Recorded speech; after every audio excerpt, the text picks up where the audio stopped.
Yeah. See, good afternoon.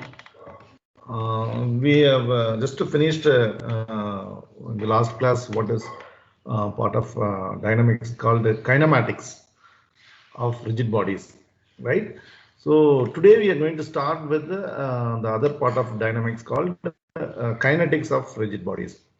And kinematics of rigid bodies, we studied with two ideology. One is with the particle ideology. Then we have moved on to rigid body ideology. We are able to distinguish between the two ideology.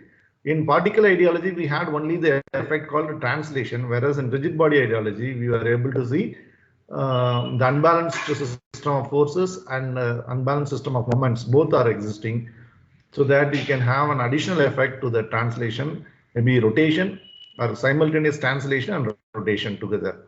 And we have learned and looked at the important kinematic equation of kinematic equation for translation as well as analogous way for the rotation. And then we solved a couple of problems to understand application of relative velocity method and instantaneous center of rotation method in order to predict the motion parameters. So we have chosen a problem of bar sliding on a contact surface. Point A is on horizontal surface, point B is on a slope. So we were able to solve that problem for identifying what is the angular velocity for the instant shown in the problem for the bar, as well as what is the other point on the slope, it's the linear velocity. So we have essentially applied our understanding of concept of relative velocity method as well as instantaneous center of rotation method. There are, you have a lot many group of problems based on this procedures.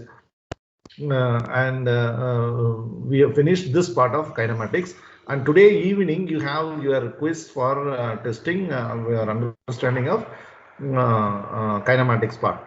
And I'm going to start today with the kinetics of rigid bodies, and this is another important part of your dynamics, actually called a real dynamics, because you'll see that there are governing equation, importantly Newton's second law and Euler equation. They are going to be employed to find out what is that acceleration. So we are going to account cause of the motion into account and going to look at the dynamics. So that is called the kinetics part of dynamics.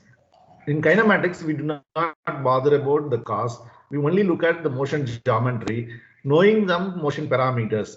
So if you are given velocity, you know how to get acceleration, how to get any instant position, vice versa. But now you will find the acceleration of the body by applying fundamental equation of motion. That's Newton's law for translation, second law for translation. And after finding your acceleration, you can again go ahead with finding other motion parameters by kinematics approach.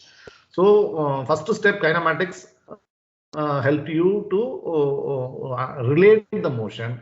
Now, for motion to relate or predict completely, you require one of the important parameter called an acceleration, which could be found out through kinetics. So that is what we are going to start today's class. So for that, let me share my screen.